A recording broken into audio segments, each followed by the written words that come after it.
curso desta semana é sobre contratação direta na administração pública. O tema é apresentado pelo advogado e professor de Direito Administrativo Eliesley Silva.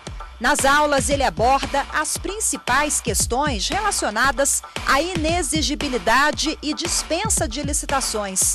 Tudo isso e muito mais, agora no Saber Direito. Olá, querido espectador, querida espectadora da TV Justiça. Este é o programa Saber Direito. Meu nome é Eliesley Silva, eu sou professor de Direito Administrativo, servidor da Câmara dos Deputados, advogado que atua em Direito Administrativo e Contratos Empresariais e autor de obras na área jurídica. O curso de hoje chama-se Dispensa e Inexigibilidade de Licitação. É um curso diferente na medida em que, normalmente, trata-se de licitação pública, o procedimento que a administração pública adota para selecionar proposta de seu interesse visando a uma contratação. E hoje nós vamos falar exatamente da exceção, isto é, quando a administração vai selecionar uma proposta, mas não por um mecanismo de disputa entre os interessados.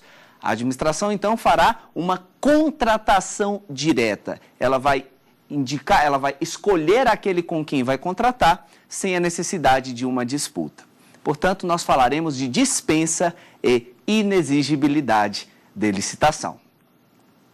Na aula de hoje, nós vamos comentar a respeito do fundamento constitucional das licitações públicas. A Constituição Federal de 88, assim chamada Constituição Cidadã, teve preocupação especial com vários tópicos relacionados à administração pública. O artigo, principal que condensa essas preocupações constitucionais quanto à administração pública é o artigo 37. E lá nós encontramos no inciso 21 o fundamento constitucional das licitações públicas. Obviamente que ali é apenas um ponto de partida para que nós possamos ter um estudo profícuo, um estudo eficiente a respeito do tema dispensa e inexigibilidade de licitação. Porque, efetivamente, onde nós vamos nos aprofundar é na Lei 8666 de 93. Se você, porventura, ainda não conhece essa lei, fica aí a minha recomendação para que você, de alguma forma, ou em meio físico ou em meio digital, providencie a norma, tenha com você aí ao longo desse nosso curso, porque será necessária a consulta em alguns momentos dessa nossa aula. E não poderia aqui iniciar sem deixar aí minhas saudações, o meu forte abraço para você e dizer que eu estou aqui para te ajudar a compreender esse assunto. O assunto licitações públicas, para muitos, é considerado um assunto complicado, um assunto difícil, mas a minha intenção é facilitar, é descomplicar e eu espero que ao longo dessas nossas 5 aulas em que nós vamos dissecar esse assunto dispensa e inexigibilidade de licitação, você encontre aqui respostas para suas dúvidas. Como eu disse, nós vamos hoje falar sobre o fundamento constitucional das licitações públicas, que é o inciso 21 do artigo 37 da Constituição Federal, e eu gostaria aqui de fazer a leitura desse dispositivo.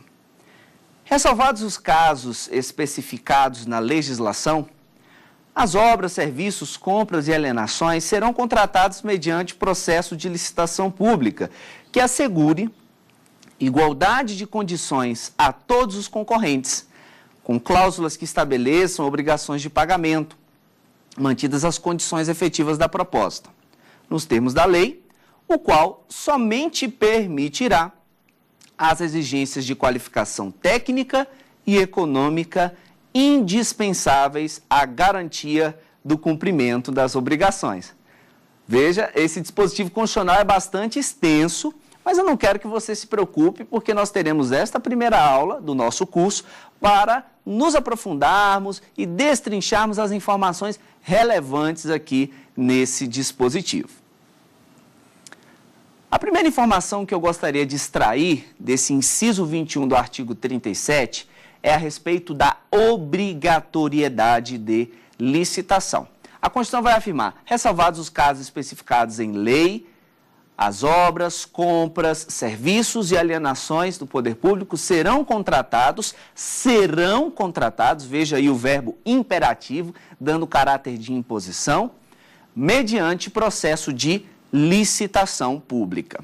Veja, o caput, ou a cabeça do artigo 37, vai afirmar que esse comando é dirigido a quem? A administração pública de quaisquer dos poderes, isto é, executivo, legislativo e judiciário, da União, estados, Distrito Federal e municípios. Toda essa conjuntura de administração pública deverá obedecer os incisos seguintes, dentre eles o inciso 21. Portanto, essa regra que nós acabamos de ter acesso ela alcança toda a administração pública. E como o caráter do verbo é imperativo impositivo, significa que há um dever de fazer a licitação pública. É o chamado princípio da obrigatoriedade da licitação. Como regra, o administrador público, em querendo contratar obras, serviços, compras e alienações, deverá fazê-lo mediante um procedimento licitatório, que tem a finalidade de selecionar a proposta mais vantajosa para a administração pública. Mas é importante você levar em conta que isso existe porque o Estado, sem dúvida alguma, é o maior comprador do país. Tudo que o Estado compra normalmente em quantidades enormes. Veja, você como pessoa, você compra todos os dias, ou pelo menos todas as semanas, não é isso? E imaginemos você comprando. Você compra lá uma camisa, você compra um sofá, você compra um carro, você compra um item de informática, mas a administração pública não, o Estado não. Quando ele compra uma camisa, por exemplo, camisa de fardamento para as Forças Armadas, são centenas de milhares. Quando o Estado compra computadores, são centenas de milhares. Então, as compras do poder público, normalmente, são em muito maior escala que as compras das pessoas, dos particulares. E vem a seguinte pergunta, né? Quem não teria, como empresário, interesse em celebrar contrato com o poder público? Óbvio que há contratos celebrados com o poder público que representam verdadeiros divisores de água na rotina de uma empresa, antes e depois daquele contrato. Imagina aí um contrato de 50 milhões, por exemplo, na área de fornecimento de mobiliário, cadeiras, mesas, armários, 44, 50 milhões de reais. Isso modifica, obviamente, a história de qualquer empresa. E todo mundo teria interesse em celebrar esse tipo de contrato. E é por isso que a licitação pública existe, para que a administração pública, ao selecionar aqueles muitos interessados em contratar com ela, o faça de forma isonômica, para não privilegiar, para não prejudicar quem quer que seja, prestigiando aí o princípio da impessoalidade, o princípio da moralidade. Também o faz para selecionar a proposta mais vantajosa, principalmente, na maioria dos casos, para obter um bom preço e também para promover o desenvolvimento nacional sustentável, que é também um objetivo da licitação pública. Por todos esses motivos é que a licitação pública é obrigatória. Ela apresenta diversas vantagens ao poder público. Todavia, nem sempre a licitação acontece, porque a própria Constituição Federal inicia afirmando: ressalvados os casos previstos em legislação, e então ela impõe a licitação. Portanto, a licitação não é um comando, não é um dever absoluto, é um dever que, em regra, incide sobre a administração pública.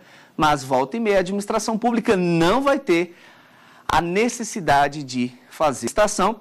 Ela poderá fazer a contratação direta, que pode se dar por dispensa ou por inexigibilidade de licitação. E o nosso curso tem por objetivo exatamente não falar sobre licitação, suas modalidades, os tipos de licitação, o procedimento licitatório, mas falar a respeito da contratação direta. Como o Estado pode contratar diretamente, isto é, sem fazer licitação. E nesse aspecto, nós temos um estudante que formulou para o nosso programa uma pergunta muito interessante. Eu gostaria que você visse essa pergunta agora. A contratação direta obedece ao princípio da reserva legal? Sim, obedece ao princípio da reserva legal, na medida em que o Constituinte exigiu que, para que a administração pública pudesse fazer a contratação direta, isto é, para que ela não estivesse obrigada a fazer a licitação pública, teria de haver previsão em lei, previsão legal. Portanto, se é um assunto que o Constituinte estabeleceu para que fosse disciplinado por lei, então nós temos aqui a vigência do princípio da reserva legal. Portanto, somente a lei pode estabelecer exceções à regra de licitação pública. O artigo 21 da Constituição Federal, lá no inciso 27, vai tratar a respeito da competência, a competência legislativa a respeito de licitações e contratos administrativos. No inciso 27 do artigo 21, nós encontramos que compete à União elaborar normas gerais acerca de licitações e contratos administrativos em todas as suas modalidades. Veja, então, que nós temos dois tipos de normas envolvendo licitações públicas: normas gerais, normas específicas.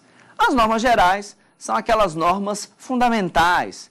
É como se eu comparasse a licitação pública a um prédio, a uma construção de um prédio. As normas gerais são como o alicerce, as vigas, as principais colunas, ou seja, é aquela fundação essencial do prédio, o que suporta toda a estrutura. Estas são as normas gerais. As normas gerais de licitações e contratos são aquelas que podem ser aplicadas em todo o país indistintamente. Portanto, são aplicadas à administração direta e indireta da União, dos estados, do Distrito Federal, dos municípios. Todas essas entidades federativas devem obediência a essas normas gerais a respeito de licitações públicas. E a principal lei que estabelece essas normas gerais a respeito da licitação pública é a Lei 8666 de 93, que é a Lei Geral das Licitações e Contratos. Como ela alcança a União, estados, DF e municípios, a Lei 8666 é considerada uma lei nacional, por conta do seu alcance em todas as esferas federativas. Então, a competência para legislar sobre normas gerais de licitações e contratos é da União. E ela exerce essa competência para si e para os demais entes da federação. Todavia, também nós temos as normas específicas a respeito de licitações públicas, que são aquelas normas que seriam, usando aquela mesma comparação do prédio, seriam aquelas normas que estabelecem detalhes, enquanto as normas gerais seriam o alicerce, as vigas, as pilastras, as colunas. As normas específicas seriam a cor da parede, a textura, o mobiliário, é aquele quadro que eu opto por, ao invés de colocar à esquerda, colocar à direita, enfim. Essa é a ideia das normas específicas. Cada ente federativo, isto é, a própria União, os estados, o Distrito Federal e os municípios, contemplando sua realidade peculiar.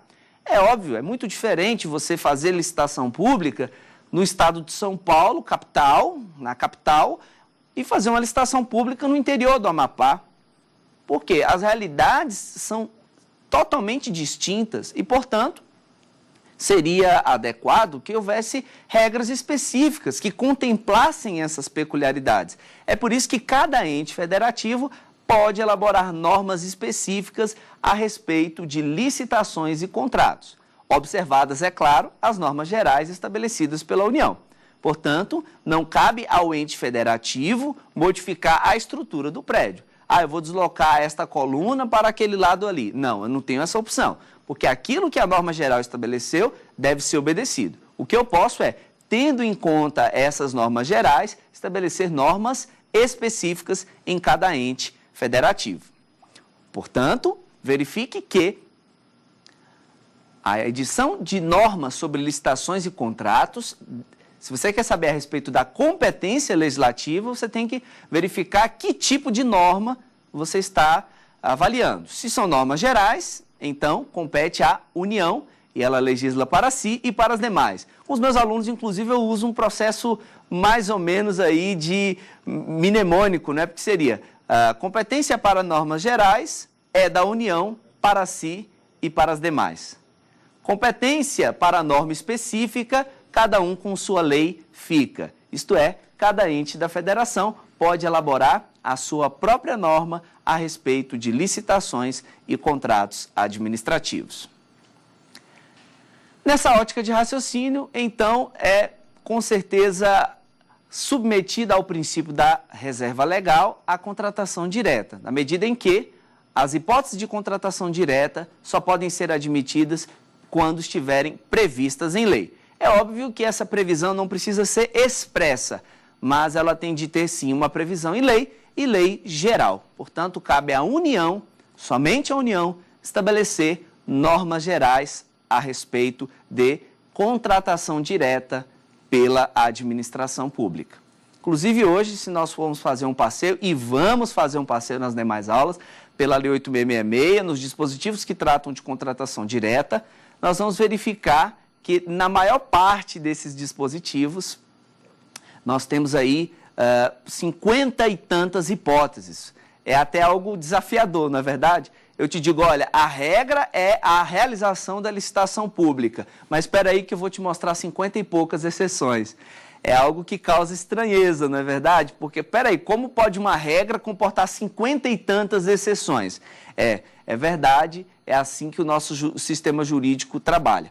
Quando a Lei 8666 de 93 foi publicada, lá em 93, era menos da metade dessas 50 hipóteses, eram quase 30 hipóteses, um pouco mais que a metade. Mas então, ao longo do tempo, o legislador vem quase que anualmente incluindo novas hipóteses de contratação direta, enfim, é isso que deve acontecer mesmo, ok? Então, é assim que funciona e eu gostaria de fazer uma segunda observação ainda a respeito do nosso fundamento constitucional das licitações públicas. Se nós avaliarmos a Constituição, então, após ter estabelecido o princípio da obrigatoriedade de licitação, ela vai dizer procedimento licitatório que assegure igualdade de condições a todos os participantes. Então, aqui eu tenho o chamado princípio da igualdade entre os licitantes. Veja, se não houver igualdade entre os licitantes, eu nunca vou ter uma disputa propriamente dita, não é verdade? Porque se eu tenho uma disputa, significa que os participantes vão concorrer com seus próprios méritos, com suas próprias forças, e que vençam melhor. Agora, se o Estado, na condição daquele que vai selecionar o melhor, interferir para prejudicar ou para beneficiar este ou aquele interessado, o que vai acontecer é que não haverá uma disputa, mas haverá, sei lá, uma simulação de disputa ou um arremedo de disputa. A licitação pública só é verdadeira quando é dado tratamento isonômico aos participantes. Sobre essa questão, nosso estudante tem uma pergunta muito interessante e eu gostaria que ele fizesse essa pergunta agora. A igualdade entre os licitantes significa que jamais pode ser dado tratamento diferenciado a determinados participantes? Com certeza não significa que deva ser dado tratamento, que não possa ser dado tratamento diferenciado a determinados participantes, porque esse princípio da igualdade entre os licitantes não é um princípio absoluto, mas apenas uma afirmação que a lei coloca a título de padrão de conduta geral. Numa licitação pública, de um modo geral, eu tenho que dar tratamento idêntico ou tratamento isonômico, tratamento igualitário aos participantes para que haja efetivamente uma disputa.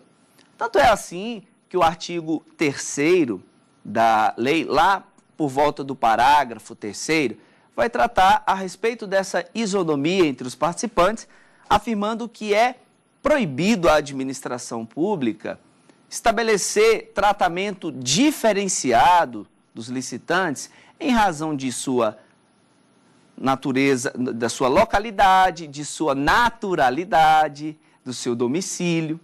Portanto, aqui a gente já identifica uma situação.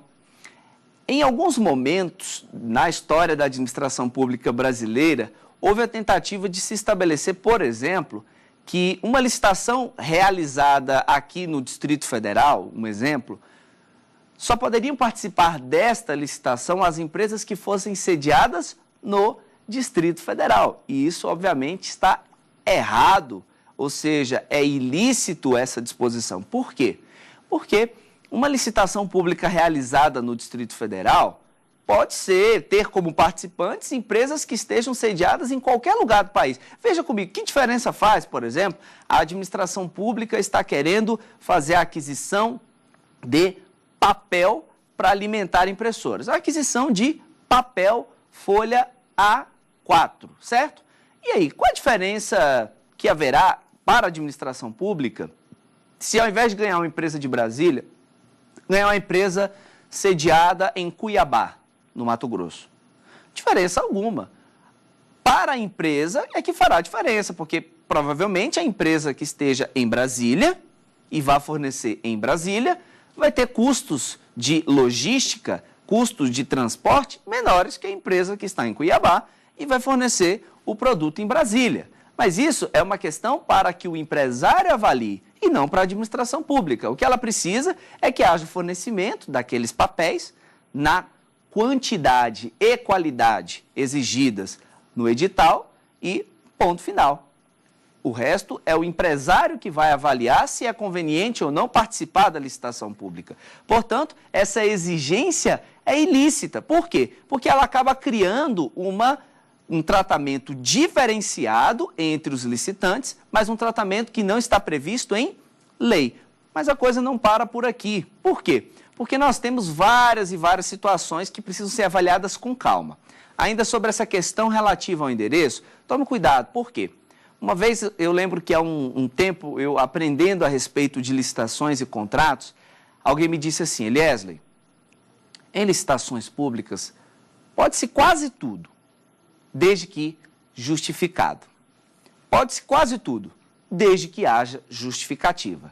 Eu acabei de dizer para você que eu não posso fazer discriminações em torno da sede da empresa. Portanto, uma licitação sediada aqui em Brasília, uma licitação feita em Brasília, Distrito Federal, ou feita no estado de São Paulo, ou feita no Rio Grande do Sul, não importa, não pode exigir que só participem daquela licitação as empresas sediadas naquela localidade. Não pode. Mas aí a gente tem vários e vários casos. Por exemplo, quando o poder público quer fazer licitação para o fornecimento de combustível a veículos oficiais. Vamos dar um exemplo aqui, a Câmara dos Deputados tem ali vários veículos oficiais e então ela precisa credenciar um posto para esse posto efetuar o abastecimento daqueles veículos. Não pode ser qualquer posto, então por isso abre-se uma licitação para a escolha do posto em que os veículos oficiais da Câmara dos Deputados podem ser abastecidos. Agora, imagine que numa licitação dessa natureza, eu não estipule a localidade em que deva estar sediado o posto de gasolina. Imaginemos aí, então, ganha um posto sediado em Goiânia, que apesar de próximo, são 200 quilômetros em relação a Brasília. Veja que loucura. Então, eu vou abastecer o meu veículo, Câmara dos Deputados, em Goiânia? Não há nenhum sentido nisso, né? Totalmente insensato. Portanto, numa licitação como esta, envolvendo fornecimento de combustível, eu já poderia sim estabelecer aqui uma exigência quanto à localidade. Por exemplo, só poderão participar da licitação postos de gasolinas que estejam sediados a uma distância de, sei lá, um raio de 5 quilômetros, 7 quilômetros do endereço do edifício sede do Palácio da Câmara dos Deputados, o Palácio do Congresso Nacional. Aí sim nós teríamos a possibilidade de estabelecer esse tipo. Então veja, eu já aqui tenho um tratamento diferenciado, mas é um tratamento diferenciado que comporta uma justificativa razoável.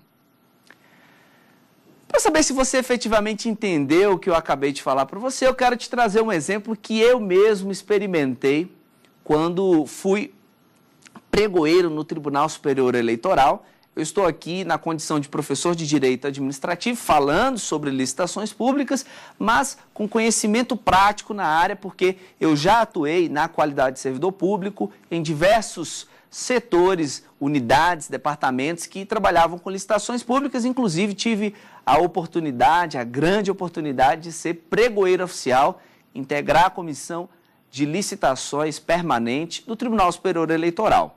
E aí eu quero trazer para vocês um problema um problema que nós tivemos lá, para que você avalie comigo. Veja, as sessões do Tribunal Superior Eleitoral ocorrem às 19 horas, das terças e quintas-feiras, as sessões ordinárias. Me parece que recentemente alteraram a sessão da quinta, passou a ser pela manhã, mas isso, enfim, não vem ao caso. Na época em que esse problema surgiu aí na nossa comissão de licitação, era assim, às terças e quintas à noite. E os servidores que ficavam para a sessão, o tribunal entendeu que era conveniente fornecer lanche a esses servidores, porque ficavam até tarde no tribunal e às vezes não tinham tempo para se deslocar até uma lanchonete, porque a lanchonete do prédio não ficava aberta até aquela hora, e então o tribunal proporcionava lanche. E aí houve um período em que era preciso abrir uma nova licitação para contratar a empresa que forneceria aquela alimentação.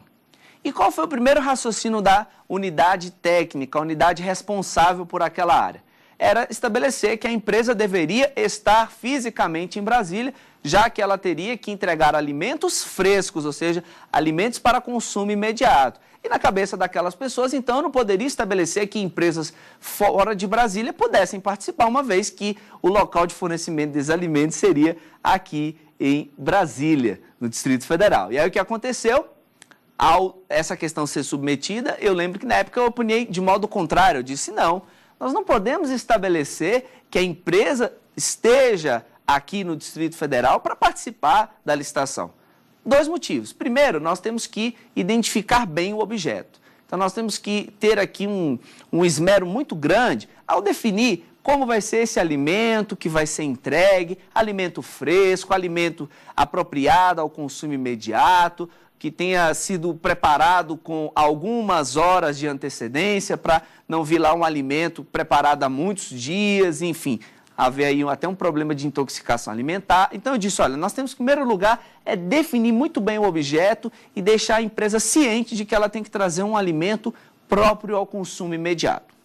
E segundo, nós não podemos também fazer essa exigência em torno da localidade, porque, veja, às vezes eu tenho uma empresa, sei lá, sediada em Fortaleza do Ceará, uma empresa que atua no fornecimento de alimentos, e ela só está esperando a celebração de um primeiro contrato para, então, se estabelecer em Brasília. Mas, veja, ela não vai se antecipar, isto é, primeiro montar uma estrutura em Brasília, contratar pessoal, fazer aluguel de imóvel, comprar toda a estrutura de cozinha, essas coisas, sem ter um contrato em mente e poder, às vezes, passar com essa estrutura aí alguns meses ociosa.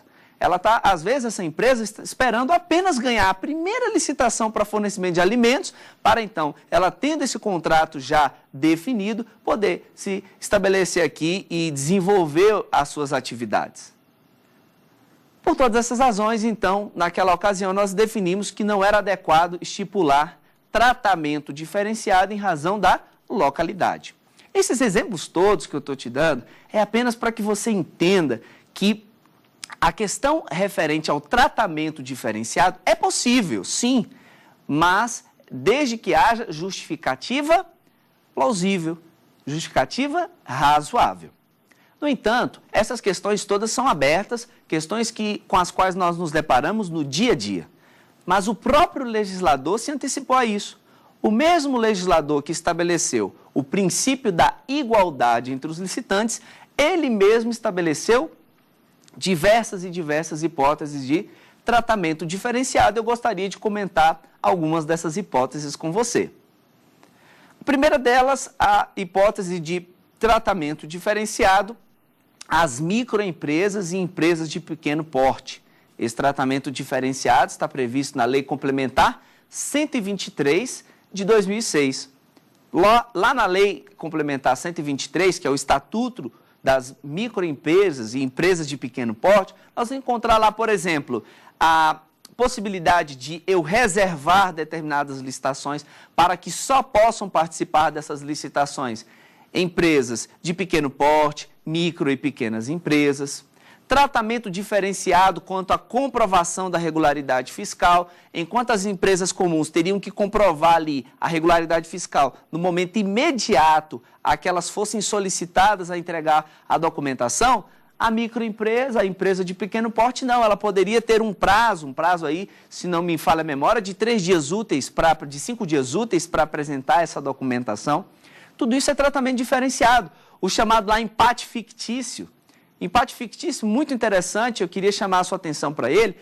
No pregão, por exemplo, quando você tem lá a disputa pelo menor preço, se você tem lá o primeiro colocado que apresentou uma proposta, digamos assim, de R$100, se a proposta da microempresa ou empresa de pequeno porte ficar até 5% superior a esta, a primeira colocada, portanto, a microempresa ficou lá na segunda colocação, hipoteticamente, só que ao invés de 100, ela apresentou lá uma proposta de R$104 mil.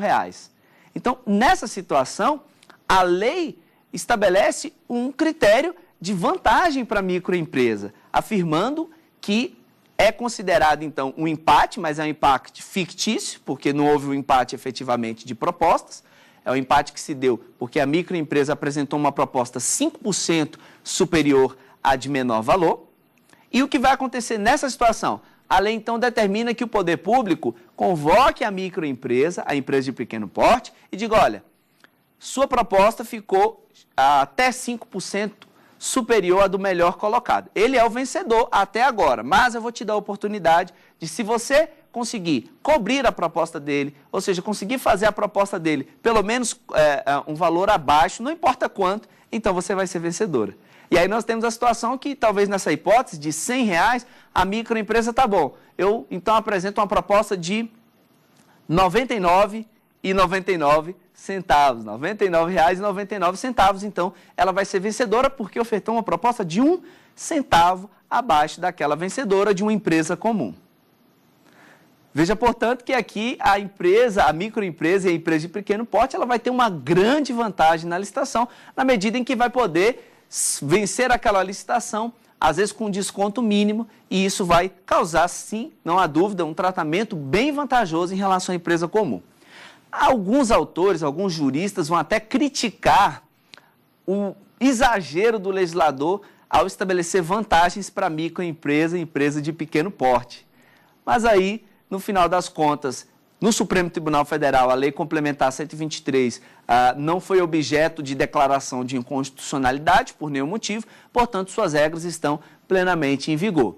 Inclusive, eu sempre tenho uma avaliação a respeito de talvez o legislador tenha protegido tanto a microempresa ou empresa de pequeno porte, está na certa ali, parafraseando Fernando Pessoa, ao dizer tudo vale a pena quando a alma não é pequena, mas então, aplicando ao caso, na paráfrase seria tudo vale a pena quando a empresa é pequena. Enfim, com a ressalva das críticas, há um tratamento diferenciado em função dessas empresas. Inclusive, eu registrei aqui a Lei Complementar 12.349 de 2010, estabeleceu o tratamento diferenciado para a empresa que fornece produtos manufaturados ou serviços nacionais, chamada margem de preferência, em que a empresa que fornece produtos manufaturados, que presta serviços nacionalmente, ela mesmo tendo uma proposta que seja até 25% superior à de uma empresa que não se enquadre nessa situação, ela vai ser contratada com esse valor. Veja que aqui nem se trata, como no caso da microempresa, empresa de pequeno porte, de ela ter a oportunidade de diminuir a proposta dela para fazer a proposta ficar abaixo da vencedora. Não, eu estou dizendo que a empresa que fornece produtos manufaturados, serviços nacionais, ela vai poder ser contratada com o valor que ela apresentou, mesmo que esse valor seja até 25% superior à empresa melhor colocada. Veja, o Estado aqui se dispõe a pagar mais caro por essa empresa. É um tratamento diferenciado. E essa mesma lei, ela ainda vai estabelecer que para as empresas que têm produtos manufaturados, serviços nacionais, que invistam em desenvolvimento e pesquisa tecnológica no país, ela vai ter uma margem de preferência adicional. Ou seja, além daquela margem de preferência que já foi estabelecida, então a empresa que atua nesse campo de desenvolvimento e pesquisa de tecnologia no país vai ter uma margem de preferência adicional. Enfim, são vários e vários os mecanismos de tratamento diferenciado que a Lei 8666 dá aos licitantes. E isso não vai ser, de modo algum, questionado, a não ser pelas vias de ação direta de inconstitucionalidade. Por quê? Porque existe o princípio da igualdade entre os licitantes, mas a própria lei pode estabelecer tratamento diferenciado. E eu dei aqui alguns exemplos e, óbvio, nós poderíamos ainda nos aprofundar muito mais, mas aqui nós estamos apenas fazendo uma passagem a título de noções gerais a respeito do fundamento constitucional das licitações públicas. Então, esse é o nosso princípio da igualdade entre os licitantes. Avançando, ainda lá no inciso 21 do artigo 37 da Constituição Federal, a Constituição vai afirmar o seguinte: então, que assegure igualdade de condição aos participantes, com obrigações de pagamento, mantidas as condições efetivas da proposta, é lógico, né? O Estado, ele precisa garantir o pagamento, porque isso é o interesse do empresário ao se propor a participar de uma licitação. Ele quer lucro, é isso que uma empresa privada visa. Portanto, é necessário ter ali a obrigação efetiva quanto ao pagamento, mas desde que ele mantenha as condições da proposta. Óbvio que ele honre com aquilo que ele prometeu para a administração pública. E sobre esse aspecto, eu gostaria aqui de trazer um exemplo que nós tivemos na administração pública, que foi o seguinte: a administração abriu uma licitação para a aquisição de monitores de computador e definiu que ela queria monitores de 15 polegadas. A finalidade desses monitores era compor uma sala de monitoramento de câmeras. Eram várias câmeras pela repartição e haveria ali uma central de monitoramento daquelas câmeras e aqueles vários monitores transmitiriam as imagens das câmeras. E então se pediu um monitor de 15 polegadas porque era, naquele contexto, para aquela finalidade, o melhor custo-benefício. Aí o que aconteceu? Houve uma empresa que apresentou no pregão o menor valor, mas ao entregar a proposta, para surpresa de todos, ela cotou um monitor de 17 polegadas. Na época, o pregoeiro abriu diligência e perguntou à empresa: mas espera aí, eu não estou entendendo. Você apresentou o menor valor dentre os demais concorrentes, e a disputa era para monitores de 15 polegadas, e além de ter feito isso, você ainda coloca aqui na proposta um monitor de 17 polegadas, que é um monitor maior e mais caro. Ou seja, você teve o menor preço dentre os que estavam disputando para fornecer monitor de 15, e além de ter o menor preço, você ainda apresenta um produto que é mais caro. O licitante: sim, é porque eu tive uma condição assim, assim, assado, comprei em grande quantidade e eu tenho preços competitivos. E então, ela manteve a proposta em relação às 17 polegadas. Foi para a área técnica do órgão. O que o órgão percebeu? O que a área técnica percebeu? Ótimo! Nós optamos pelo monitor de 15 porque o custo-benefício era melhor. Agora, se ele nos trouxer um monitor de 17, é melhor ainda. E veja, com o mesmo preço que compraríamos um monitor de 15 polegadas. Ou seja, o poder público ganhou duas vezes, ao ter o menor preço na licitação e ao receber um equipamento de qualidade superior àquele inicialmente cotado. Então, o que o órgão fez? Aceitou a proposta da empresa, celebrou o contrato. Todavia, no momento definido para a entrega dos monitores, o que aconteceu? A empresa entregou monitores de 15 polegadas.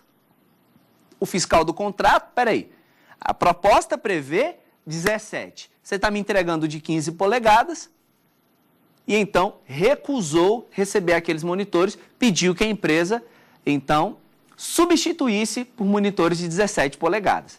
E à época a empresa, mas espera aí, deixa eu entender bem. Vocês não queriam monitores de 15 polegadas? Não foi esse o objeto da licitação? Pois bem, eu inicialmente tinha cotado os monitores 17, que eram melhores, mas acabou que por uma questão que não vem ao caso, eu tive que empregar esses monitores em um outro fornecimento, mas eu estou te trazendo aqui exatamente o equipamento que você pediu na sua licitação pública. E aí o que aconteceu naquela situação ficou essa grande dúvida, né? Veja, o órgão poderia aceitar os monitores de 15, porque já era exatamente o monitor que queriam, 15 polegadas, ou teria que exigir que a empresa cumprisse a proposta, o monitor de 17. O que você acha? É interessante, né? Fica aí uma certa dificuldade, né? Aqui entre os nossos telespectadores, eu tenho certeza que muita gente se divide, né? Não, eu acho que o monitor de 15 seria adequado, o monitor 17. Veja, como a Constituição atrela o pagamento à manutenção das condições efetivas da proposta, sabe qual é a consequência disso? O edital prevê uma especificação. A empresa vem, participa e entrega uma proposta. A partir do momento que a proposta da empresa é selecionada, porque está compatível com o edital, o que acontece? O edital, aquela especificação prevista nele, perde efeito. E o que agora vai ficar exclusivamente disponível é a condição da proposta. Então, não importa que no edital fossem monitores de 15 polegadas. Se a empresa apresentou uma proposta de monitor de 17 polegadas e essa foi vencedora, ela deve honrar essa proposta, sob pena de não receber os pagamentos, de a administração recusar o recebimento do objeto da contratação. Então, o que aconteceu no caso concreto foi que o órgão recusou os monitores de 15 polegadas e exigiu que a empresa honrasse a proposta fornecendo os monitores de 17 polegadas, sob pena de não receber pagamentos. Vê então que coisa interessante. A Constituição estabeleceu essa necessidade de manutenção das condições efetivas da proposta. E para finalizarmos aqui o nosso dispositivo constitucional, olha o que a Constituição vai dizer, o qual somente permitirá as exigências de qualificação técnica e econômica indispensáveis ao cumprimento das obrigações. Qual é a ideia, então? Toda vez que a administração pública abre uma licitação, ela precisa dizer que exigências ela faz em relação à empresa. E exatamente essa é a pergunta de um dos nossos estudantes. E eu gostaria de ouvi-la, porque em seguida nós vamos fazer aqui alguns comentários a respeito dessas exigências. Vamos lá? Que tipo de exigências a administração pública pode fazer nas licitações públicas? O artigo 27 da Lei 8666 estabelece o rol das exigências que a administração pode fazer dos licitantes. São chamados requisitos de habilitação. Antes de nós definirmos esses requisitos, eu só quero deixar bem claro que a ideia da licitação é a seguinte: exigir o mínimo necessário e não o máximo possível. Memorize isso. Numa licitação, deve-se exigir o mínimo necessário e não o máximo possível. Por que eu tenho que exigir só o mínimo necessário? Porque um dos objetivos da licitação é a seleção da proposta mais vantajosa de contrato para a administração. Quanto mais licitantes participando, maior é a probabilidade que a administração tem de obter a proposta mais vantajosa. Sendo assim, o que acontece? Quanto mais licitantes eu tiver, melhor. Porém, quanto mais exigências eu fizer, menos licitantes participarão. É mais ou menos como numa relação amorosa, né? A moça, o rapaz, está à procura de um namorado, uma namorada, e ele tem ali algumas exigências que ele faz em relação a esse par ideal, o par perfeito, né? Quanto mais exigências forem feitas, menos candidatos haverá a contento, que tenham condições de atender aquelas exigências. E é assim que acontece numa licitação também. Quanto mais exigências a administração fizer, menos participantes ela vai ter, então diminui a competitividade e menor é a probabilidade de ela receber a proposta mais vantajosa. É por isso, então, que é necessário exigir o mínimo. o mínimo essencial à segurança e à qualidade da contratação. Portanto, qualquer exigência que vá além do necessário será tida como ilícita. E é nessa linha que o artigo 27 da Lei 8666 de 93 vai estabelecer o rol das exigências que podem ser feitas de uma licitação pública. Habilitação jurídica, que é a demonstração de que a empresa existe no mundo jurídico e está apta a contrair obrigações. Exige-se documentação relativa à qualificação técnica, que é a comprovação de que a empresa tem expertise naquela área, que ela realmente vai ter condições efetivas de executar o contrato com perfeição e qualidade. Exigências relativas à qualificação econômico-financeira, que demonstra que a empresa está com finanças saudáveis, não está sofrendo processo de falência, não está ali com um patrimônio. Às vezes, assim, uma licitação de grande vulto, você tem lá uma empresa pequena participando. Aquela licitação não é para aquela empresa. Por isso que eu posso exigir lá, por exemplo, um balanço patrimonial, para identificar ali se o patrimônio da empresa é compatível com o valor estimado daquela licitação. Eu tenho exigência quanto à regularidade fiscal, que é se a empresa está ou não em dia com suas obrigações junto ao fisco. Exigências de regularidade trabalhista, que são documentos que provam que a empresa não está em débitos com trabalhadores perante a Justiça do Trabalho, ou seja, tenha sido condenada pela Justiça do Trabalho e não tenha pago esses débitos junto aos seus trabalhadores. Então, essas são as exigências que a lei estabelece para a licitação pública. E essas exigências compõem o rol taxativo. Eu não posso fazer outras exigências além destas que estão previstas em lei, justamente porque a ideia é exigir o mínimo necessário. Então, são esses os 5 critérios de documentação que eu vou pedir da empresa. E detalhes a respeito disso você encontra lá dos artigos 27 a 32 da Lei 8666. O 27 ele traz o rol e em seguida o 28, o 29, o 30, 31, 32 vão detalhar que documentos exatamente são estes. Portanto, neste bloco, nós falamos a respeito do fundamento constitucional das licitações. Veja, o nosso objetivo não foi dissecar o tema licitações públicas como um todo, mas apenas trazer aqui algumas reflexões partindo do texto constitucional. O que nós vimos ao longo deste bloco? Nós vimos a respeito da regra, o dever de licitar, o princípio da obrigatoriedade de licitação. Vimos a respeito da contratação direta, dependendo de previsão legal, e nós falamos a respeito da 8666. Em seguida, abordamos o princípio da isonomia entre os licitantes, afirmando que esse não é um princípio absoluto, que esse princípio pode sim ser flexibilizado pela administração pública, havendo circunstâncias justificáveis. Lembra lá do exemplo da aquisição de papéis, a fornecimento de combustíveis. Além disso, nós falamos que a própria lei se antecipou e estabeleceu categorias de licitante a que se dá um tratamento diferenciado. Em seguida, nós falamos a respeito da obrigação de pagamento atrelada ao cumprimento das condições efetivas da proposta. E, por fim, nós tratamos a respeito das exigências de habilitação, apontando quais são os documentos que a administração pode exigir.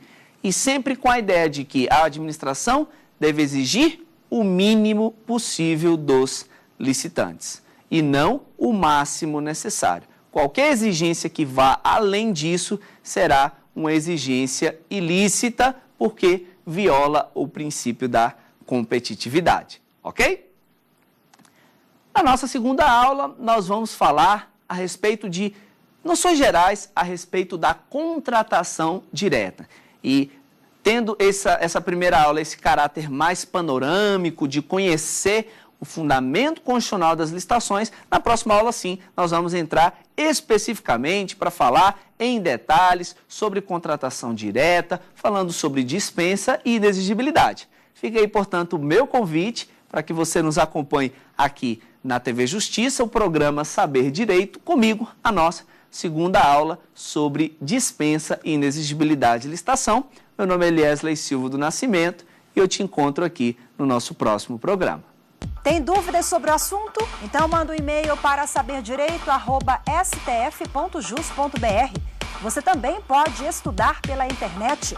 É só acessar tvjustiça.jus.br.